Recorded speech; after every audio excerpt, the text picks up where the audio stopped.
Bravo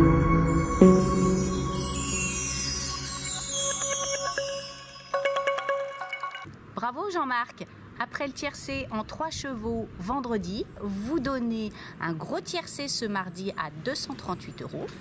Bonjour à tous, on va au Petit Trot à Angers ce mercredi avec un joli petit lot, avec quelques stars des Quintet Plus, et je mets en tête de mon prono l'une des grandes stars de l'hiver, Gaspard de Brion, le numéro 11, associé à Mathieu Mottier, qui est doublement représenté. Le patron est sur son sulky. Pour moi, c'est forcément un soleil. Alors là, c'est pas une exclusivité. Ça va être le favori de monsieur et madame tout le monde. Il va partir à égalité et il devrait réaliser encore une très grande performance parce que finalement, cette course, par rapport à tous les combats qu'il a menés et les combats qu'il va mener après, sont plus faciles quintés. Donc s'il ne le gagne pas, je ne comprends pas pourquoi il irait voir des lots supérieurs par la suite et y briller quand même. Bien, donc le 11 en tête, et puis il y a mon chouchou, vous vous en souvenez, du Grand National du Trot, qui nous revient, c'est Horace Dugoutier, le numéro 10, c'est un cheval que j'adore, qui m'a donné régulièrement raison dans le Grand National du Trot, puis en fin de saison, plus on s'approchait de la finale, alors qu'il aurait pu décrocher le maillot jaune, il a eu un coup de pompe au mauvais moment, mais je ne lui reproche pas, et Horace Dugoutier, je l'adore, je l'aime, et j'aime tous les Goutiers, de toute façon.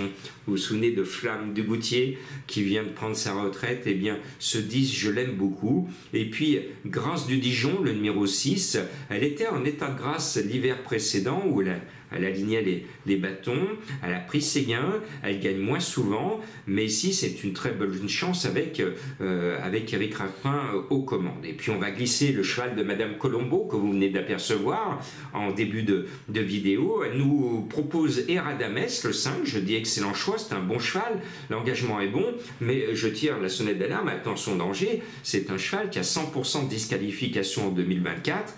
C'est un coquin, c'est un capricieux, c'est monsieur qui décide. S'il est bien luné, il va être là. Et puis, s'il veut faire encore le coquin, il va ruiner ses preneurs et les femmes de Madame Colombo. Donc, ce sera tout ou rien. Charge à David Thomas, excellent driver, de le faire trotter carré pour qu'il aille ainsi jusqu'au poteau. Et puis, il faut qu'il y ait des surprises. J'aime bien vous en donner, le 5 ce mardi qui est à 42 contre 1, c'est bien. Je disais aux abonnés des pronos du cœur, je révélais la formation d'entraîneur, je savais que l'entraîneur avait fait de cette course son objectif, et en plus il y avait la monte que j'apprécie beaucoup de Marie Vélon, donc je l'avais bien soutenu pour les abonnés des pronos du cœur, et il m'a donné raison. Et bien là c'est Instinct d'âme, un cheval que j'aime bien, mais qui me déçoit régulièrement. C'est un cheval que je ne reconnais plus, il était proche des meilleurs dans sa jeunesse, mais il est tombé sur la génération des Dao Tillard, ça fait mal, et il a perdu un peu son âme.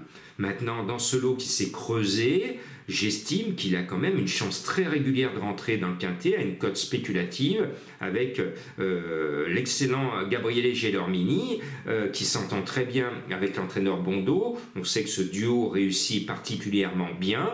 Donc l'équipe qui gagne est reconstituée sur ce numéro 1. Normalement, il devrait être lui aussi en état de grâce dans ce quintet. Et puis, sur ses anciennes valeurs, le 9 Goéland d'Ophor a une très belle chance. Maintenant, cet hiver, il a montré ses limites à Vincennes. Il n'a plus le même niveau qu'autrefois. Maintenant, pour lui, c'est son plus facile quintet. S'il ne fait pas l'arrivée de ce quintet-là, son entraîneur aura du souci à se faire.